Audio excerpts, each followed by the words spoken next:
सुंदर मनामध्ये भरली. माझा विचार बदललाय. नकोय मला हे. मला आपलं लग्न नाही मोडायचं. लिहिलं तर पाहिजे आता.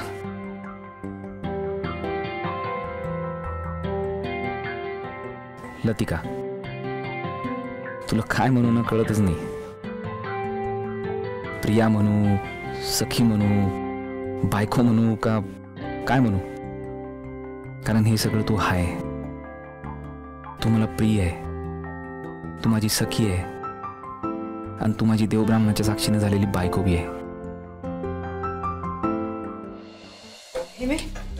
डबा घेऊन जाय हा अभ्यासाठी. मी नेते ना. नको जाऊ दे ना तिला. आत्याबाई घरात मोठं कोण आहे? काय घडी घडी सांगावं लागते. मी जेवढं सांगते ना तेवढं गपचूप ऐकायचंय.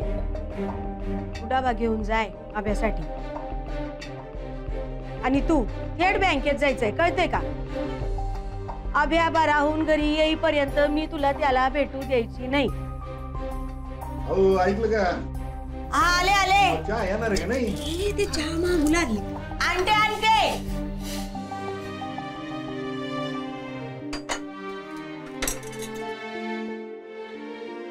तयार ठेवायचा. ओरडायला लागत.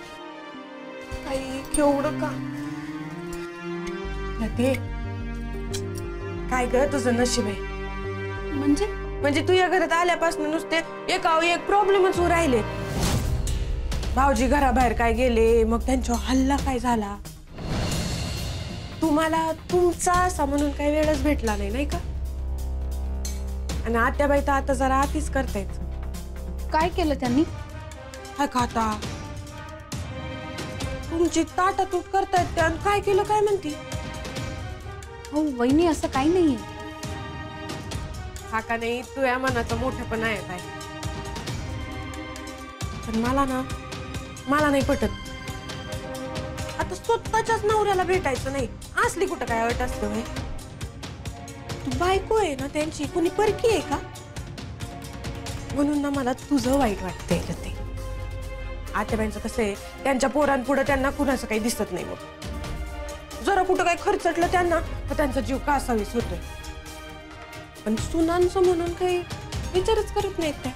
मी असले असते तुझ्या जागी, माझा नवरा असा असला असता हॉस्पिटलात, पण मी तर ऐकलं नसतं. मी भांडले असते त्यांच्याशी, पण मी गेले असते बाय. हो वहिनी. हाय का आता अजून तू हितच आहे होय? हा हे काय निघाले? अगं मग जाय की लवकर. आणि हे पाय, आब्याला सांग दुपारचा जेवणाचा डबा घेऊन आई येऊ लागली. नुसतीच हा हा करू लागली. तू जाय ना, माझं लेकरू उपाशी आहे तिकडं. हा चालेल. जाय लवकर माय. मग अगं फोन का ते कामाच्या गडबडीत ना काय सुधरतच नाही मला. आणि ऐक, मी काय सांगते ते आब्याला सांगायचं की तुझ्या समोर खायला, कळतंय का?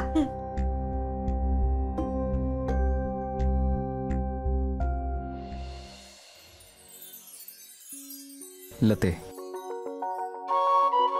माझ्या स्वप्नासाठी तू कायम साथ दिली मला, माझ्यावर विश्वास ठेवला. पण सॉरी लते, माझ्यामुळे तुला घरच्यांचा रोष पत्करावा लागला.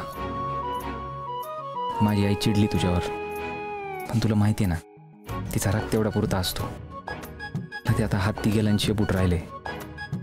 ही शर्यत आपल्या घरात वेगळा आनंद घेऊन येईल हे नक्की. आत्तापर्यंत साथ दिली तुम्हाला, पुढं बी मला तुझ्या साथीची गरज आहे लते. तू फक्त हसली ना तरी अंगात 100 हत्तींचं बळ येतं. हा आता आपली भेटच होत नाही त्यामुळं तुझं हसणं मिस करतोय. पण तू लय केलं माझ्यासाठी. मी नेहमी म्हणतो ना, जिथं इथं रिस्क आहे तिथं माय एंट्री फिक्स आहे. पण खरं तर हे तुला लागू पडतं. जिथं इथं रिस्क असती तिथं तिथं तू एंट्री करतीच. आप्पांना अकॅडमीसाठी कन्व्हिन्स करणं असो, शर्यतीसाठी मला साथ देणं असो, किंवा माझा जीव वाचवणं असो, या सगळ्या रिस्कचा तू निडरपणे सामना केला ते. तू म्हणशील आज हे सगळं तू मला कायला सांगू राहिला? कारण मला कळलंय आपण एकमेकांसाठी बनलोय. माझ्या कल्पनेतली परी तूच आहे. आयुष्यभर तू माझ्या डोळ्यासमोर होती, पण माझ्याकडे तुला पाहण्याची दृष्टी नव्हती. मूर्ख होतो मी. शरीर नाही संसाराला सुंदर मन लागत. आई म्हणते ते पटलं मला. हा पण असं नको समजू हा की तू माझा जीव वाचवला, मला साथ दिली म्हणून मला हे वाटू राहिलं. मला तुझ्याबद्दल खरंच काहीतरी वाटू लागलंय म्हणून हे पत्र लिहितोय.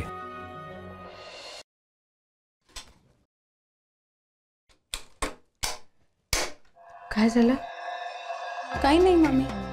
तुला राग आला असेल ना माझा? असं का बोलताय? मला कायला राग येईल? आव्याला तुला भेटू देत नाही ना मी. मामी काल भेटले ना मी.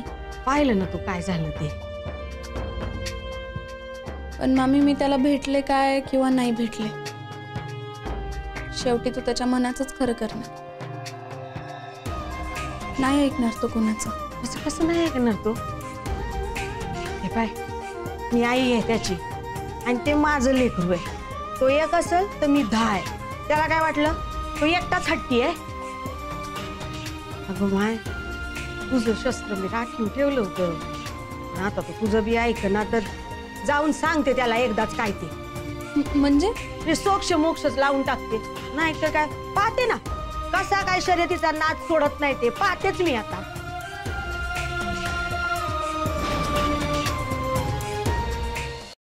तुझ्यामुळे माझं वायरिंग बिघडलंय.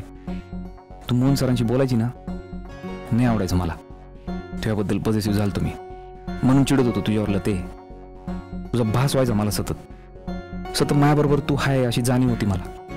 लते, आपण खरंच लग्न नको मोडूया, कारण तू माझी जन्मोजन्मीची साथीदार आहे आणि रिअलाइज झालंय मला. आई म्हणते ते खरंय, तुझ्या इतकी बेस्ट पोरगी देवा घेऊन हुडकली तरी सापडणार नाही. हे मला तुला सांगायचंय लते. पण तू समोर आली ना की मला काही बोलताच येत नाही ना. खरं तर मनातल्या भावना बोलून दाखवायला नाही आवडत मला, पण मला बोलावंसं तर वाटतं तुझ्याशी. कारण तू फक्त बायको नाही आहे ना, माझी मैत्रीण आहे, माझा बॅकबोन आहे तू, माझा फिटनेस आहेस, माझी प्रेरणा आहे तू. ते काय बोलू अजून तुझ्याबद्दल. प्राण आहेस तू माझा. तुझ्याशिवाय आता मला आपलं आयुष्य इमॅजिनच नाही करता येत. खरं तर सगळ्यात जगासमोर गुडघे टेकून मला तुला सांगायचं होतं की माझं प्रेम आहे तुझ्यावर. तू हवी आहे मला.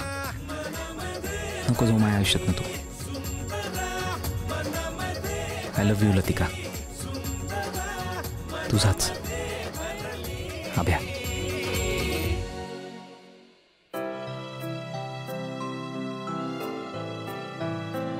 ही गोळी घ्या. सिस्टर, अहो लय झोप येते या गोळीनं. हो, पण बरं वाटेल तुम्हाला. घ्या.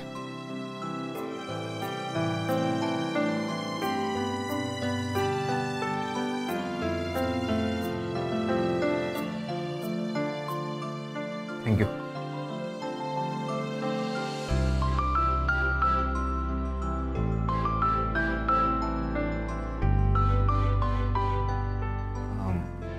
ते मी उचलून टाकणार होतो डस्टबिनमध्ये. मी टाकतो. ठीक आहे.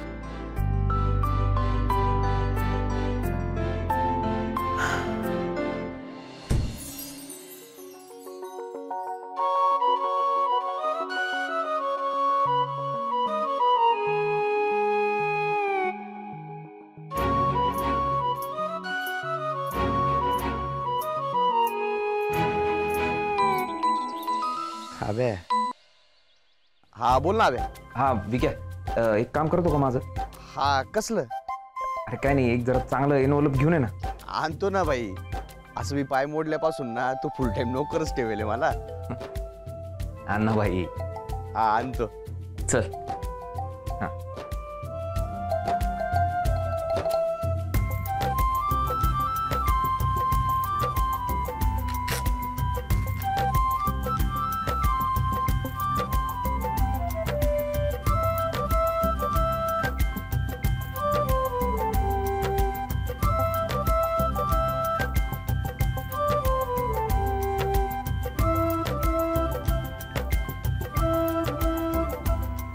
आता माझ्या मनातल्या भावना तुझ्यापर्यंत पोचायला वेळ नाही लागणार ते. हे पत्र आता तुझ्यापर्यंत पोचलच.